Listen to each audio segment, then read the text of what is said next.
अस्सलामु अलैकुम। इल्म की बात की नई वीडियो के साथ राव कमर रिजवान तमाम दोस्तों को खुश आमदीद कहता है। दोस्तों 3000 साल पहले तामीर होने वाले एहराम मिस्र अपनी पुरअसरार तर्ज तामीर और कहानियों के बायस हमेशा ही तजस्सुस का बायस रहे हैं। इन एहरामों ने हर दौर में मौजूदा स्याहों को अपने शहर में जकड़े रखा है और एहराम मिस्र के हवाले से कई पहेलियां, कई राज जुड़े हुए हैं। एक ऐसा ही राज मिस्र के बादशाह फिरौन की हनूत शुदा लाश से भी जुड़ा है। इस ज़िम्न में अल्लाह ताला ने अपनी किताब कुरान मजीद में बहुत सी निशानियों का जिक्र किया है और इनके बयान में महज ज़िमनी तौर पर बाज़ तारीखी और इल्मी हक़ाइक़ की तरफ इशारा किया गया है जो इससे पहले कभी नहीं बयान हुए। साइंस के हवाले से जो बातें की गई हैं वो ऐसी हैं जिन्हें जदीद साइंसी तहकीक आज दरियाफ्त कर रही है और ऐसा सिर्फ इसलिए हुआ है कि इन हक़ाइक़ को बयान करने वाला इस कारखाना कुदरत का खालिक अल्लाह ताला है। दोस्तों आज की वीडियो में हम बात करेंगे फिरौन की लाश के बारे में, कुछ ऐसे हक़ाइक़ जो आज से पहले आपके इल्म में नहीं होंगे और ये वो हक़ाइक़ हैं जो अल्लाह ताला की अजमत और बुजुर्गी का मुंह बोलता सबूत है। हम आपको बताएंगे कि कुरान मजीद का वादा किस शान से पूरा हो रहा है और अल्लाह ताला ने फिरौन की रूह को तो नहीं लेकिन इसके जिस्म को किस तरह बचा के रखा है कि वो आने वाली नस्लों के लिए कयामत तक इबरत का निशान बनकर रह जाए। क्या जदीद साइंसी तहकीक के मुताबिक फिरौन की लाश पर गोश्त हरदम बढ़ता रहता है और आखिर कौन सी वजह है कि हर साल मार्च में इसके जिस्म पर बाकायदा चूहे छोड़े जाते हैं। और इसके अलावा दोस्तों हम में से अक्सर ने मिस्री मम्मियों के बारे में सुना है कि ये हजारों साल पुरानी है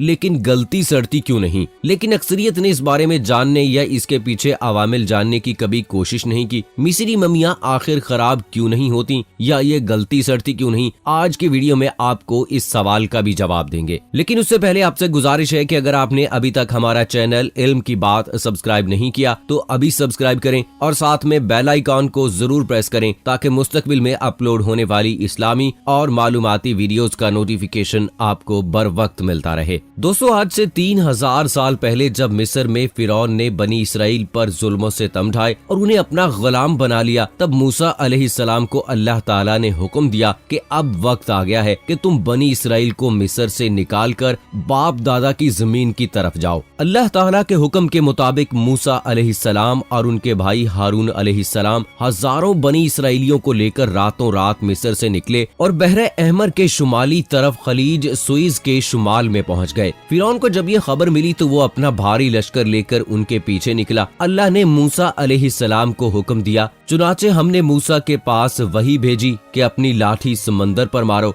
बस फिर समंदर फट गया और हर हिस्सा एक बड़े पहाड़ की तरह खड़ा हो गया। समंदर में एक खुश्क रास्ता निकल आया और बने इसराइल इस पर चलते हुए दूसरी तरफ बच निकले। फिरौन का लश्कर भी ये देखकर उनके पीछे चलने लगा, मगर जैसे ही तमाम लश्कर दरिया के दरमियान में पहुंचा, दरिया का पानी आपस में मिल गया और तमाम लश्कर गर्क हो गया सिवाय फिरौन की लाश के। जब फिरौन गर्क होने लगा और मलाइका अजाब सामने नजर आने लगे तो कहने लगा, मैं इस एक वाहदाहु ला शरीक पर ईमान रखता हूँ। मगर अल्लाह की तरफ से जवाब दिया गया कि अब ईमान लाता है, हालांकि तू पहले नाफरमानी करता रहा और मुफसिद बना रहा। तो आज हम तेरे बदन को दरिया से निकाल लेंगे ताकि तू पिछलों के लिए इबरत हो और बहुत से लोग हमारी निशानियों से बेखबर हैं। कुरान ने कह दिया कि फिरौन की लाश इबरत का निशान बनकर रह जाएगी। कुरान की तालीम सही साबित हुई। फिरौन की ये लाश 1881 को बहरा अहमर से मिली और आज मिस्र के अजायब खाना में महफूज है। फिरौन ने खुदा होने का दावा किया और अल्लाह ताला ने उसे गर्क करके उसकी लाश को निशाने इबरत बना दिया।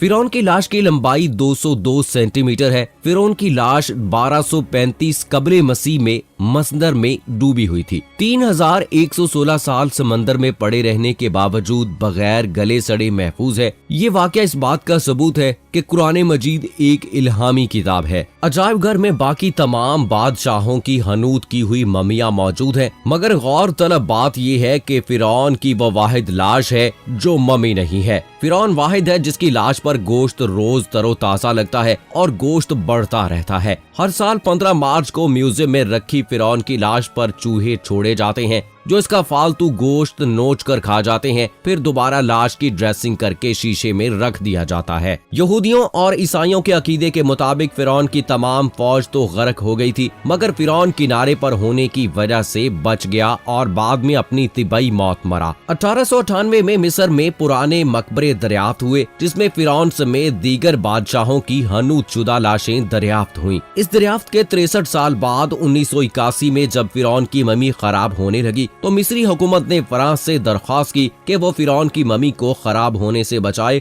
और उसकी मौत की असल वजह दरियाफ्त कराए। फिरौन की लाश मिस्र से फ्रांस लाई गई और माहिर डॉक्टरों ने, जिसके सरबराह मॉरिस बेकाइल थे, मुख्तलिफ टेस्ट किए। पता ये चला कि फिरौन की लाश पर समंदर नमक के ज़रात थे, जो इस बात का वाज़ेह सबूत है कि उसकी मौत समंदर में हुई। जब डॉक्टर मॉरिस बेकाइल को बताया गया कि मुसलमानों की मुकद्दस किताब में ये लिखा हुआ है कि फिरौन को गर्क करके इसकी लाश को इबरत के लिए महफूज कर दिया है, ये सुनकर डॉक्टर हैरान हुए और हकीकत जानने के लिए मुसलमान साइंसदानों से राब्ता किया। उन्हें सूरह यूनुस की आयत नंबर 90 और 92 पढ़कर सुनाई गई। इन आयात को सुनकर उन्हें बहुत हैरत हुई कि कुरान का नज़ूल फिरौन की मौत से 2000 साल बाद हुआ और कोई फिरौन की लाश के मुतालिक नहीं जानता था, लेकिन कुरान की पेशगोई सच साबित हुई और उन्होंने इस्लाम कबूल किया। उनकी किताब बाइबल, कुरान और साइंस ने दुनिया में धूम मचाई हुई है। दोस्तों, अब बात करते हैं कि मिस्री मम्मियों को हजारों साल गुजर चुके हैं, लेकिन ये गलती सड़ती क्यों नहीं है? तो इसका साइंसी जवाब ये है कि कदीम मिस्रियों की ये रिवायत रही है कि वो अपने उमरा या शाही लोगों को इनके मरने के बाद दफनाते नहीं थे, बल्कि इनको हनूत करते थे।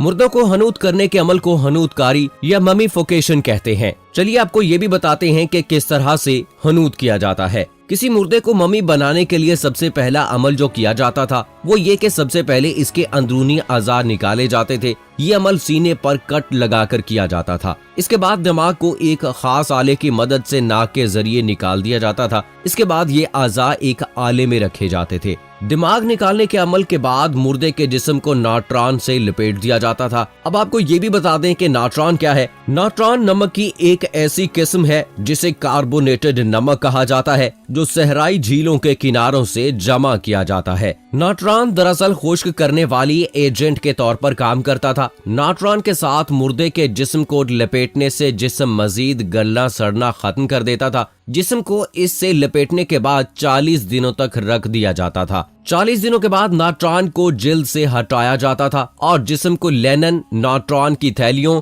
जड़ी बूटियों, सूखी लकड़ियों, रेत या भूसे से भर दिया जाता था। इसके बाद चेहरे पर जिस्म पर लेनन की पट्टियां बांध दी जाती थी। इस पूरे अमल में तकरीबन 70 दिन लगते थे। ये लोग मुर्दे के जिस्म से दिल नहीं निकालते थे। दिल को इसकी असली जगह पर ही रहने दिया जाता था, क्योंकि उनके नजदीक दिल एक मुतबर्रिक चीज समझी जाती थी। गालिबन ये लोग दिल को रूह के इलामत तस्वर करते थे। कदीम मिस्रियों का इस तरह हनूतकारी का अमल इनकी एक पेचीदा तिब्बी कामयाबी थी, जिसमें ये लोग माहिर थे। इनकी इस पेचीदा तिब्बी महारत ने मौजूदा दौर की तिब को हनूतकारी समझने में काफी मदद की है। दोस्तों, अल्लाह ताला ने फिरौन को मुखातिब करके फरमाया कि ग़रक़ाबी के बाद हम तेरे बदन को भी पानी से निकाल देंगे, ताकि तेरा बदन पिछले लोगों के लिए कुदरत खुदाबंदी की निशानी और इबरत बन जाए। दूसरों की इबरत के लिए फिरौन की लाश को दरिया की मौज के जरिए बाहर डाल दिया, जिसको देखकर लोगों ने इसकी हलाकत का यकीन कर लिया और ये लाश सबके लिए नमूना इबरत बन गई। फिर मालूम नहीं इस लाश का क्या हुआ। तारीख से पता चलता है कि फिरौन कोई एक शख्स तो रहा नहीं। फिरौन एक बादशाही लकब था। अपने वक्त के मिस्र के बादशाह अपने लिए इस्तेमाल करते थे, जैसे पाकिस्तान के हुक्मरान वजीर आजम कहलाते हैं। मिस्र से सैकड़ों हजारों की तादाद में हनूतशुदा लाशें दरियाफ्त की गईं, क्योंकि इन दिनों मिस्र में लाशों को हनूत करने का रिवाज था। इसी तरह चीन में हजारों की तादाद में ममियां पाई गई हैं, जो इस्लाम से पहले की हैं। कुरान में फिरौन का जिक्र है, लेकिन कुरान में इस फिरौन का नाम नहीं जिक्र किया गया, जो हजरत मूसा अलैहिस्सलाम का पीछा करते हुए अपनी फौज समेत बहरा अहमर में गर्क हो गया था। कुरान ने किसी खास फिरौन का जिक्र नहीं किया। वैसे इख्तलाफ इसमें नहीं है कि हजरत मूसा अलैहिस्सलाम वाले फिरौन की लाश महफूज है या नहीं, बल्कि इसमें है कि वो कौन सा फिरौन